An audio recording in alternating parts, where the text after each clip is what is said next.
सूरह यासीन इस तरह से पढ़ो, फिर जो मांगोगे मिलेगा इंशाल्लाह। ये वीडियो को एंड तक देखिएगा, बहुत छोटी सी वीडियो बना रहा हूँ, इसमें बहुत फ़ायदा होगा आपको। आप देखिए कुछ लोगों के कमेंट्स आते हैं मुझे कि यार हमारे साथ ये प्रॉब्लम्स हैं और ये मसले मसाइल है और हम लोग काफ़ी यानी कि रूहानी इलाज वालों के पास जा चुके हैं और इनके पास चले गए हैं, हमारे रिस्क में बरकत के लिए, कोई बीमारी के लिए कोई कह रहा है, कोई यानी जो हाजात है इंसान की, जो जायज़ ख्वाहिशात है, उसके लिए बात कर रहा हूँ मैं। आपको अगर रिस्क की तंगी है, आपको अगर कोई चीज़ आपकी जायज़ ख्वाहिशात है, तो आपको ये इसके लिए बहुत फ़ायदेमंद है। और मैंने आपको मालूम है कि पिछले एक वीडियो भी मैंने अपलोड की थी कि इस्तग़फ़ार के साथ ऐसी ये सूरत पढ़ो, तो मैं ख़ुद भी इस पे अमल करता हूँ, मैं ख़ुद भी सूरह यासीन जो है वो पढ़ता हूँ।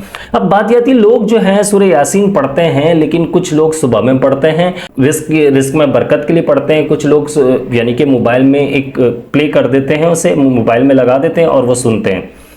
लेकिन तरीक़ा जो है ये भी सही है कि आप सुबह में पढ़ते हैं, लेकिन आप कितनी मरतबा पढ़ते हैं? एक मरतबा पढ़ लेते हैं। अब कितनी मरतबा हमने पढ़नी है और इससे क्या क्या फ़ायदे होंगे आप सोच भी नहीं सकते। मैं 100% बता रहा हूँ, ये मैं खुद करता हूँ अमल, मैं इसलिए आप लोगों तक ये देखिए, मुझे फ़ायदा होता है तो मैं आगे आप लोगों को बताता हूँ। मुझे फ़ायदा मैं और इंशाल्लाह ज़रूर फ़ायदा होगा, क्योंकि कुरान पाक की सूरत है और इसे कुरान पाक का दिल भी कहा जाता है।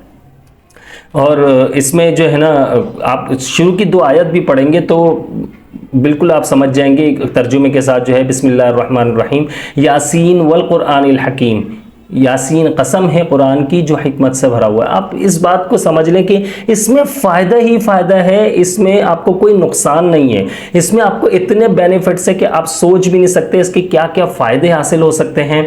हमने करना क्या होता है, किस तरीके से करना होता है, इस टॉपिक पर बात करते हैं। देखिए ये याद रखिएगा कि नमाज की पाबंदी लाजमी रखनी है आपने, और ऐसा आपका इंशाल्लाह ऐसा नसीब बदलेगा, मैं गारंटेड बता रहा हूँ आपको, ऐसा नसीब बदलेगा, आप खुद मुझे कमेंट्स करके कहोगे। लेकिन देखिए टाइम लगता है हर चीज़ के लिए। आपने एक चीज़ में पूरी तरह से जो है आपने इसमें कोई गैप नहीं लाना होता, आपका कोई गैप ना आए, आपने किसी भी तरीके से गैप नहीं लाना है। लेकिन अगर कोई प्रॉब्लम आ जाती है तो गैप, मेरे हिसाब से मेरी तो कोशिश होती है कि भाई गैप ना आए, लेकिन कोशिश करें, प्रॉब्लम आ भी रही है तो थोड़ी देर के लिए यार टाइम निकाल के पढ़ लो आप। लेकिन और जो है ये सिर्फ़ और सिर्फ ये याद रखिएगा, जो स्पेशली हमारी जो लेडीज़ देख रही होती हैं, लड़कियाँ देख रही होती हैं, ख़वातीन देख रही हैं, उनके लिए कि ये पाक हालत में पढ़ना है, ये ख्याल रखिएगा। सिर्फ इस्तग़फ़ार जो है वो आप पढ़ सकते हैं, दरूद शरीफ पढ़ सकते हैं अगर आप पाक नहीं है तो। अच्छा, बात ये आ जाती है कि हमने पढ़ना किस तरह से है और किस वक्त पढ़ना है और कितनी तादाद इसकी मुकर्रर है, क्या है इसके फ़ायदे हैं, इसके कितने फ़ायदे हैं मैं आपको बताऊं। अगर इसके फ़ायदे की अगर सबसे पहले बात करें, इसके बेतहाशा फ़ायदे, अनगिनत फ़ायदे हैं इसके, ऐसे फ़ायदे कि आप सोच भी नहीं सकते। आपको जो आप मांगोगे इंशाअल्लाह, जायज़ ख्वाहिशात की बात कर रहा हूँ, इंशाअल्लाह अल्लाह पाक ज़रूर नवाजेंगे। लेकिन तरीक़ा वही है कि आपने पढ़ने के बाद रो कर गिड़गिड़ा कर अल्लाह ताला से माफ़ी मांगनी है। फिर आप इसका फ़ायदा अपनी आंखों से कुछ ही दिनों में आप देख लेंगे। ऐसा नहीं है कि मैं आपको ये कहूँ कि 5 साल लगेंगे, 2 साल लगेंगे, 3 साल, कुछ ही दिनों में आपको फ़ायदा नज़र आने लग जाएगा। आपने करना क्या है, सुबह में पढ़ते हैं, बहुत अच्छी बात है, लेकिन आपने जो ये पढ़ना है, जो मैं बता रहा हूँ, मैं जो पढ़ता हूँ, मैं रात में पढ़ता हूँ और इशा की नमाज के बाद फारिग होकर, इशा की नमाज से फारिग होने के बाद मैं पढ़ता हूँ सूरह यासीन। अब इसकी तादाद की बात करते हैं तो ये याद रखिएगा। देखिए मैंने हिफ्ज़ किया हुआ माशाल्लाह से, तो मैं बग़ैर देखे बैठ के जानमाज़ पर ही यानी कि मैं पढ़ लेता हूँ। तो आपको तकरीबन तादाद की बात मैं बता देता हूँ। तो ये 7 मरतबा पढ़ना है, ये गौर से सुनिएगा, इशा की नमाज के बाद 7 मरतबा पढ़ना है। और आपने जो है इस चीज़ का ख्याल रखना है कि यार कोशिश करें कि आप जो पढ़ रहे हैं ये किसी को ना बताएं। बताने से नुकसान करके लोग ये कहेंगे कि यार पता नहीं किस अपने क्या ऐसे मकासद हैं, कोई बड़ा गोल है इनका जो अचीव करना चाहता है और ये हमसे छुपा रहा है।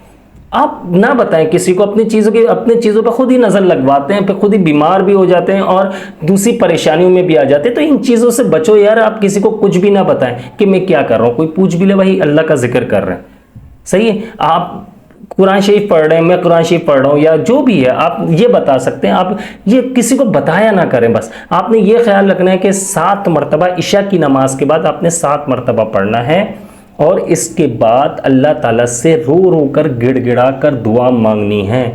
आपका जो मकसद है, जायज़ ख्वाहिश जो है, वो दुआ मांगनी है। अब दुआ मांगने का जो तरीका है उस पर मैं वीडियो बना चुका हूँ कि इस तरह से दुआ मांगो, ज़रूर कबूल होगी। वो वीडियो लाजमी देख लीजिएगा, इससे बहुत फ़ायदा होगा आपको।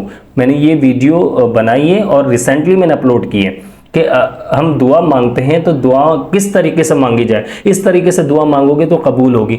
तो यानी कि दुआ तो देखें अल्लाह ताला हर बंदे की सुनता है, लेकिन उसके लिए कुछ दिलचस्पी, कुछ आपका ईमान, यानी कि एक ईमान मजबूत होना चाहिए। आप ईमान पुख्ता होगा आपका, आपके मसाइल जो होंगे आप अल्लाह ताला के सामने रखेंगे। अल्लाह ताला के देखें, अल्लाह ताला को अपने तमाम मामलात अल्लाह ताला के सुपुर्द कर दें, अल्लाह ताला को दे दें आपके, या अल्लाह मेरी ये प्रॉब्लम्स है। आपने जैसे सूरह यासीन आपने पढ़ा ना, 7 मरतबा पढ़ लिया, तो आपने अल्लाह ताला से फिर दुआ मांगनी है। और जो मैंने तरीका बताया हुआ है वो वीडियो लाजमी देख लीजिएगा, दुआ मांगने का तरीका उसमें।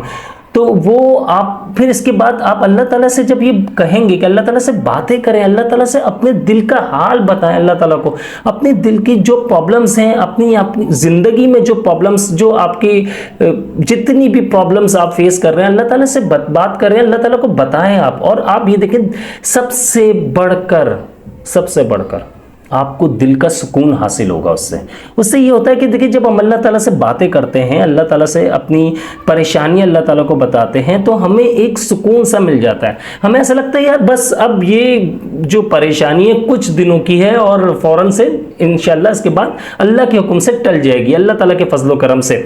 तो इन चीज़ों का ख्याल रखना है कि आपने देखें, मैंने आपको बता दिया, ये आपने सूरह यासीन जो पढ़नी है ये पाक हालत में वज़ू में, और नमाज के इशा की नमाज के बाद आपने उसी जगह पर बैठकर पढ़ लेना है। मैं खुद जो करता हूँ वो बता रहा हूँ आपको, सुकून से बैठकर पढ़ो।